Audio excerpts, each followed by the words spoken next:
यीशु मसीह के नाम में। आशीषें डबल होकर आ रही हैं। आज का हमारा टॉपिक है, हम वचन के लिए प्रार्थना करेंगे, परमेश्वर को कैसे खुश करें। क्या हर व्यक्ति चाहता है कि परमेश्वर को मैं खुश कर सकूं?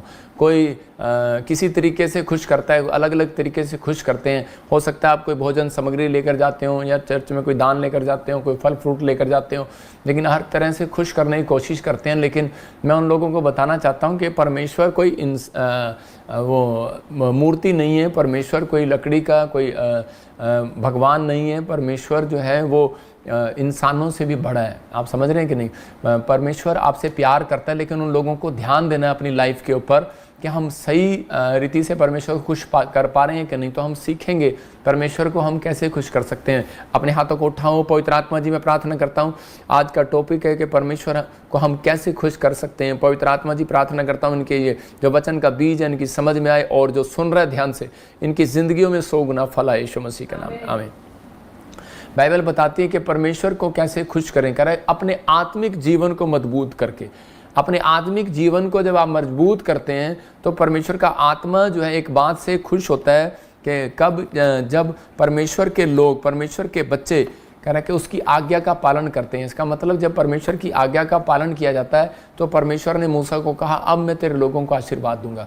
तो और दूसरा कह रहा अधीनता में चलकर, मतलब कि अधीनता में चलकर परमेश्वर जैसा कहे वैसा करना, उसकी आज्ञा का पालन करना ही एक अधीनता है। और आत्मिक जीवन को मजबूत करना, एक अपने चरित्र को कह रहा कि पाप से रोकना, अपने जीवन में कह रहा कि परमेश्वर को पहला स्थान देना। और परमेश्वर का भय जब आपके जीवन में आता है तो उसी समय आप एक आत्मिक जीवन की में मजबूत होते चले जाते हैं। जब आपके जीवन में परमेश्वर का भय नहीं होगा तो आप कुछ नहीं कर पाएंगे और कोई आशीष उन लोगों के ऊपर नहीं आती। आज बहुत सारे लोग इस दुनिया में परमेश्वर को कंप्लेंट करते हैं कि हम सही चल रहे थे, पर अचानक से पता नहीं क्या हुआ कि हमारा आत्मिक लाइफ, हमारी स्पिरिचुअल लाइफ एकदम से खराब हो गई। अब प्रेयर करने का दिल नहीं करता, बाइबल पढ़ने का दिल नहीं करता।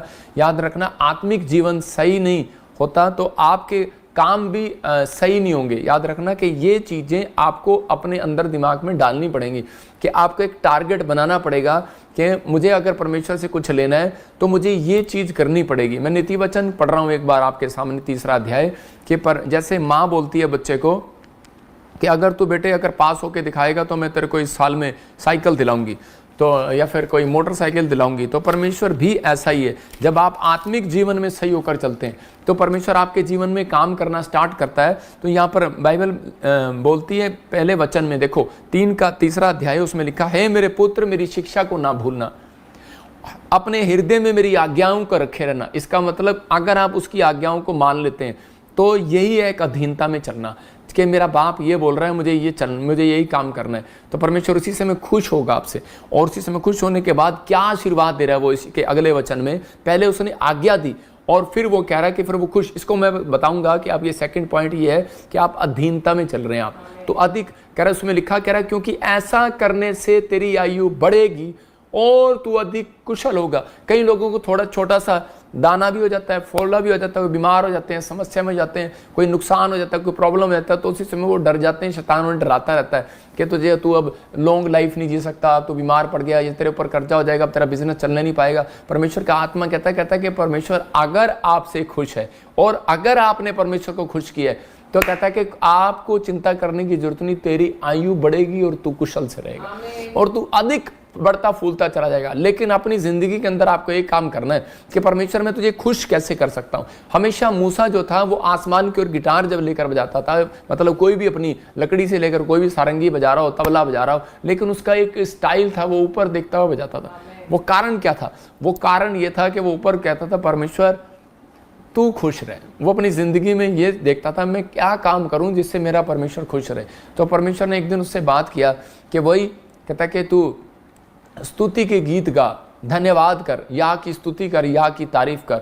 मतलब वो परमेश्वर की तारीफ करने लगा, स्तुति करने लगा, परमेश्वर को बाने लगा। तो परमेश्वर ने एक ही बात कही, कहता कि मुझे एक व्यक्ति ऐसा मिल गया जो मेरी राह पर चलने के लिए तैयार है, तो इसका मतलब कि उसके अधीन रहने के लिए तैयार है, तो परमेश्वर का आत्मा ऐसे व्यक्ति से 100% खुश होगा।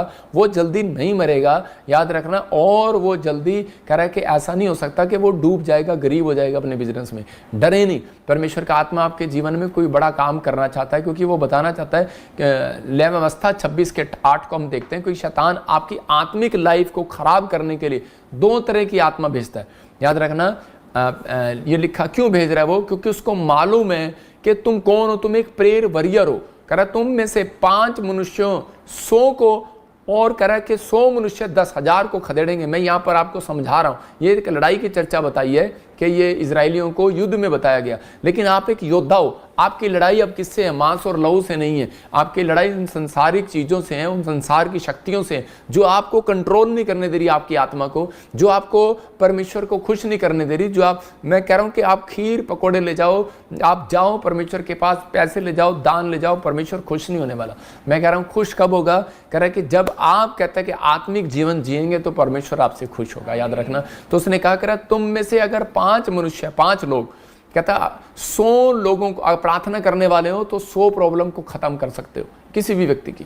कहता अगर तुम में से कोई करा कि 100 लोग अगर प्रार्थना करने वाले हो तो 1000 प्रॉब्लम खत्म। समझ रहे कि नहीं? 100 प्रॉब्लम, कहता 5 लोग तो आपके घर में मिलेंगे और 100 लोग आपके चर्च में मिलेंगे, आप कहीं पर भी हो। समझ रहे कि नहीं? 100 लोग आप इकट्ठे होकर जब प्रार्थना करते हैं तो, और आप देख सकते हैं कि हम यहाँ पर कितने लोग इकट्ठे होकर प्रार्थना करते हैं, तो इसका मतलब संडे को भी आना जरूरी है और रेगुलर प्रेयर करना भी जरूरी है। तो जब आप ये अपनी लाइफ में दोनों काम करते हैं तो उसी समय शैतान घबरा जाता है ऐसे व्यक्ति से, और उसके आसपास भटकता भी नहीं है। याद रखना। तो बाइबल बताती है, लेकिन शैतान आपकी आत्मिक लाइफ को खराब करने की कोशिश करता है हमेशा। उसको मालूम है, उसको एक ही टारगेट है। कहता है कि जब तक, कहता है मुसीबत जब तक नहीं आएगी जब तक आपकी प्रार्थना बंद नहीं होगी। समझ रहे कि नहीं? पानी पर मच्छर जब बैठेगा जब पानी रुक जाएगा तालाब में। समझ रहे? तो इसका मतलब कहता है कि आपके ऊपर मुसीबत जब बैठती है, जब कहता है कि आपकी प्रार्थना रुक जाती है, तो शैतान को एक ख्याल है कि मुझे इनका आत्मिक लाइफ कैसे खराब करना है इनके। इसलिए वो 2 तरह की चीजें भेजता है। 2 तरह की आत्मा बोलते हैं इसको साउल। 2 तरह की आत्मा होती है। एक आत्मा होती है बहकाने वाली, दूसरी होती है भरमाने वाली, उकसाने वाली। भरमाने वाली और उकसाने वाली, बहकाने वाली, उकसाने वाली। तो इस तरह की बहकाने वाली और उकसाने वाली आत्मा वो लगातार भेजता रहता है लोगों के पास। लेकिन परमेश्वर का आत्मा कह रहा है कि क्यों भेज रहा है वो इसलिए भेज रहा है क्योंकि उसको मालूम है इनमें से 5 भी अगर प्रार्थना करने वाले हैं तो वो 100 लोगों की प्रॉब्लम खत्म कर देंगे, वो यीशु मसीह के पास ले आएंगे। अगर 100 लोग हैं तो कहता है ये 10,000 की प्रॉब्लम खत्म कर देंगे, तो उससे कहता है ये ले आएंगे। इसलिए वो गांव में 5 लोग भी मुश्किल से होने नहीं देता। आपके शहर में 100 लोग, मोहल्ले में 5 लोग होने नहीं देता। उसको डर रहता है इनके मोहल्ले में 5 लोग इकट्ठे ना हो जाएं प्रार्थना करने वाले। आप समझ रहे हैं कि नहीं? 100 लोग इकट्ठे ना हो जाएं प्रार्थना करने वाले, वो तोड़ने की कोशिश करता है। पर विश्वास रखना, आज समस्या कितनी बड़ी क्यों ना हो, आज खत्म होने वाली है यीशु मसीह नासरी का नाम। हम मैथ्यू चैप्टर 24 में देखते हैं कि 4 और 6 में कि वहाँ पर क्या लिखा, मत्ती के 24 के 4 में कह रहा कोई तुम्हें भरमाने ना पाए। हाँ, फिर से पढ़ो। यीशु ने उनको उत्तर दिया, सावधान रहो, कोई तुम्हें भरमाने ना पाए। कह रहा यीशु ने उनको उत्तर दिया, सावधान रहो, कोई तुम्हें भरमाने ना पाए। मैंने क्या कहा? एक भरमाने वाली आत्मा, एक भटकाने वाली आत्मा, उकसाने वाली आत्मा उसको कह सकते हैं। इसका मतलब कि उस समय में आपने देखा होगा 2008 से सुन रहा हूँ मैं, 10 से सुन रहा हूँ, 12 से सुन रहा हूँ, क्योंकि जब से मैंने प्रभु में आया। कहते हैं कि एक मसीह व्यक्ति को यूज़ कर रहा है और वो कह रहा है कि जी मुझे अलग अलग तरीके से क्रिसिया को यूज़ कर रहा है, और वो कह रहा है अलग अलग से कि मुझे दर्शन आ रहे हैं और उसमें दर्शन आया कि दुनिया ख़त्म होने वाली है। और इसी में यीशु मसीह ने यहाँ पर लोगों को यही दर्शन देखकर, उनके दर्शनों को देखकर यहाँ पर डांट रहा था। कहता सावधान रहना, भरमाए न जाना, लोग तुम्हें कहेंगे अंत समय आ गया, लड़ाइयाँ हो रही हैं, फलाना हो रहा है, ये हो रहा है, युद्ध पड़ रहे हैं, परमाणु बम गिर रहे हैं। कहता है अभी, कहता है इनकी चर्चा सुनोगे लेकिन अंत नहीं आएगा। आप समझे कि नहीं? तो उसका मतलब कुछ लोग बोलते हैं कि जी मुझे दर्शन आया, मेरा ब्याह दे नाल होना है, तो मैं कह रहा हूँ कि आप भरमाए ना जाएं। आप समझ रहे कि नहीं? मुझे दर्शन आया कि मेरे साथ ये होना है। मैं कह रहा हूँ ऐसी चीज़ें कई बार शैतान जो है लोगों को भरमाता है। और क्यों भरमाता है? कह रहा है जब तक, कह रहा इनकी चीज़ें जब पूरी नहीं होती, जब आपकी ज़रूरतें पूरी नहीं होती, तो वो उसी समय भटकाने वाली आत्मा उस व्यक्ति के पास भेजता है। किसके पास भेजेगा ज़्यादातर? जिसके वीज़े फ्लॉप हो जाते हैं, जिसकी गवर्नमेंट जॉब नहीं आती, जिसके काम रुक जाते हैं, जिसका कोई काम नहीं हो रहा होता और वो मसीह में प्रार्थना करने में कच्चा होता है, तो उसी समय क्या होता है कि उसके पास ऐसी आत्मा भेजता है और उसी समय वो उसको आकर तंग करने लगती है, उसके साथ सवाल करने लगती है। और उनमें से कौन होगा वो ज़्यादातर? कहता है कि आपके विचारों के साथ भटकाने वाली आत्मा भेजेगा, या फिर वो जान पहचान वालों के द्वारा बात करेगा आपके साथ। कहता है कि उन लोगों को पकड़ेगा जो निराश रहते हैं ज़्यादा। कह रहा है कि 2 तरह के लोग भेजेगा आपके पास, कि एक तो बहकाने वाली आत्मा और एक डराने वाली आत्मा, और आपको उकसाने वाली कि तुझे कुछ नहीं मिलेगा, चिंता करेगी, ज़्यादा चिंता करेंगे। हो सकता है आपकी माँ हो, आपका बाप हो, आपका डैडी हो, आपका भाई हो, आपकी बहन हो, आपकी भाभी हो।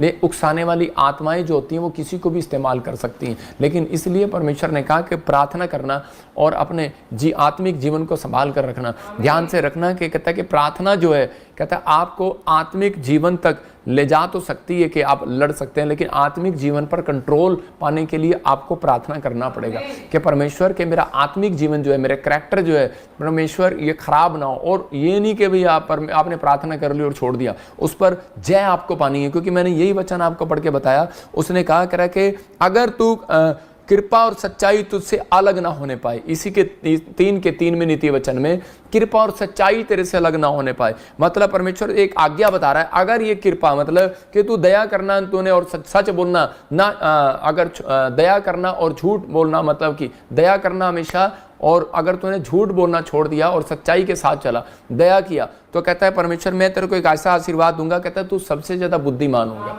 सबसे ज्यादा पैसा होगा तेरे पास, सबसे ज्यादा ब्लेसिंग होगी, सबसे ज्यादा लंबी आयु होगी, तेरी हड्डियां हष्ट पुष्ट रहेंगी। आगे पढ़ते चला जाओ, आशीर्वाद ही आशीर्वाद है। कहता है लेकिन पहले मेरी बात को मान। टारगेट आपको दिया परमेश्वर ने।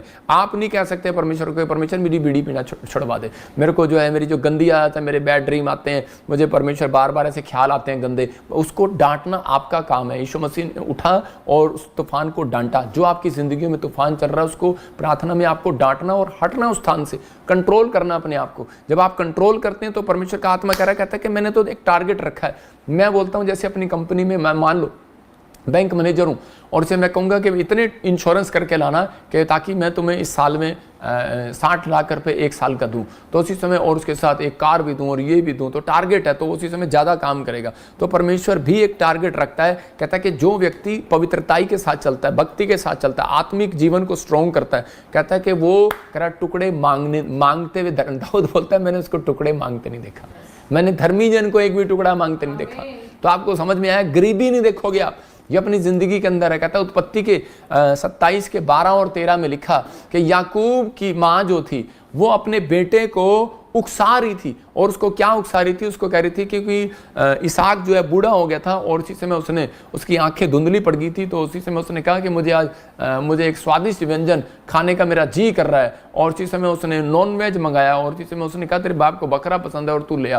तो उसी समय जब वो खाने लगा तो उसी समय वो अपने बेटे को बुला रहा था, एसाव को, और आप मैं तुझे आशीर्वाद दूं एसाव। बड़े होने के बच्चे को आशीर्वाद दिया जाता था, बाप जो देता था उसी समय लग जाता था। मैंने क्या कहा, 100 में से 90% आशीर्वाद परमेश्वर ने अपने पास रखे हैं, 10% माँ बाप के हाथ में भी रखे हैं, तो उसी समय बड़ों के हाथ में रखे हैं, पास्टर के हाथ में रखे हैं, प्रॉफिट के हाथ में रखे हैं, तो आपका जो बॉस है उसके हाथ में रखे हैं। तो उसी समय वो आशीर्वाद दे रहा था उसे, लेकिन उस समय उसकी माँ को पता लग गया और उसने सुना और उसने कहा जा जा जल्दी कर, क्योंकि वो उससे याकूब से ज़्यादा प्यार करती थी, और उसने उसको कहा, कहता बेटे कि तू जा याकूब की जगह तू बकरा लेकर जा और बना कर लेकर जा। कहता है मुझे तो बनाना नहीं आता, कहता तू पकड़ के लिया, बस बनाऊंगी मैं, और तू जा अपने बाप को दे, मुझे पता कैसे स्वादिष्ट खाता है वो, तो उसी समय तुझे आशीर्वाद देगा। तो वो कहने लगा, कह रहे मम्मी कि उसने तो एसाव को बुलाया। कहता नहीं कोई बात नहीं, तू कपड़े डाल ले, और कपड़े डाल, और उसके बाद उसके कपड़े डाले चला जाओ। तो वो कहती नहीं चल कपड़े नहीं देखेगा। कहता लेकिन मेरे बाप की टटोलने की आदत है, और वो ऐसे टटोलेगा, उसने मेरा हाथ पकड़ लिया तो पता लग जाएगा, क्योंकि उसके शरीर पे बाल है और मेरे शरीर पे बाल नहीं है। कहता है कि पता लग जाएगा कि भाई क्या है क्या नहीं, वो एक कुछ चीज़ों में फ़र्क है। तो उसी समय उसकी माँ कहता है कहीं ऐसा ना हो आशीष के बदले मेरा बाप मुझे शराब दे दे। तो उसकी माँ देखो इस वचन में क्या करी, 27 के 13 में कह रही है कि वो शराब तुझे नहीं मुझे पड़े। कहता है तू जा, झूठ ही बोलते कि मैं हाँ एसाव हूँ। कौन है ये? इसका मतलब कि आज क्या हो रहा है, आज मैं कह रहा हूँ कि लोग ऐसे पैसे के पीछे भाग रहे हैं, गाड़ियों के पीछे भाग रहे हैं, नौकरी के पीछे भाग रहे हैं, झूठ पे झूठ, झूठ पे झूठ, जो दिल में आ रहा है झूठ बोली जा रहे हैं। जो आ रहा है वो काम कर रहे हैं और बोलते जा रहे हैं, बोलते जा रहे हैं, करते जा रहे हैं, बस अपने आप को महिमा पाने का घमंड करते जा रहे हैं। मैं कह रहा हूँ हो सकता है कि ये कलीसिया में भी चल रहा हूँ, सेवकाइयों में भी चल रहा हूँ और जगह जगह भी चल रहा हूँ। ये अपने आप को दिखाने के लिए अच्छा, मैं बहुत अच्छा हूँ, मैं बहुत साधारण, मैं बहुत अच्छा प्रचार करता हूँ मैं, या फिर बहुत अच्छी भविष्यवाणी करता हूँ मैं, बहुत अच्छी जगह में ये काम करता हूँ। लेकिन कई बार कहता है कि हम आत्मिकता में गिर जाते हैं, झूठ पर झूठ बोलते हैं। आप समझ रहे कि नहीं? तो परमेश्वर का आत्मा कह रहा है, कहता है कि कुछ वचनों से आपको बता रहा हूँ, कह रहा है उकसाया इसकी माँ ने, लेकिन उस समय में कह रहा है ये डर गया और उसी समय इसने अपनी माँ को मना किया, लेकिन इसकी माँ मानी नहीं, कहती जा। मैं आपको बता रहा हूँ, देखो प्रकाशित वाक्य 22:15 में क्या लिखा, कह रहा झूठ के चाहने वाला, रेवलेशन चैप्टर 22 में उसके 15 में लिखा, झूठ के चाहने वाला और गढ़ने वाला दोनों स्वर्ग नगरी से बाहर होंगे। मतलब एक नहीं, दोनों। मतलब जो झूठ को बना रहा है और जो झूठ को उससे कहलवा रहा है, तो दोनों के ऊपर कह रहा कि परमेश्वर का आत्मा कहता है कि मेरा हाथ उनके ऊपर नहीं रहेगा, दूर हो जाएगा। कहता है कुत्ते, जादू टोने, व्यभिचारी, मूर्ति पूजक, हर एक झूठ का चाहने वाला ले आए, तो उसी समय आपको गुस्सा आएगा। तो ऐसे ही जिसने, हम बोलते तो हैं पति तपावन परमेश्वर, तो उसी समय लेकिन परमेश्वर को ऊपर देखते हैं, लेकिन हम कहीं भी किसी चीज़ में भी परमेश्वर को बना देते हैं, तो उसको क्रोध आएगा। तो यहाँ पर कह रहा है कि झूठ का चाहने वाला, झूठ का गढ़ने वाला, कहता है चाहे वो कोई भी हो, कहता है कि वो बाहर रहेगा। कह रहा है जो गलत शिक्षा दे रहे हैं वो बाहर रहेंगे। परमेश्वर का आत्मा उन लोगों से बात करता है। लेकिन याकूब का रिजल्ट देखो क्या रहा। याकूब का रिजल्ट ये रहा, उसने आशीर्वाद तो ले लिया झूठ बोलकर।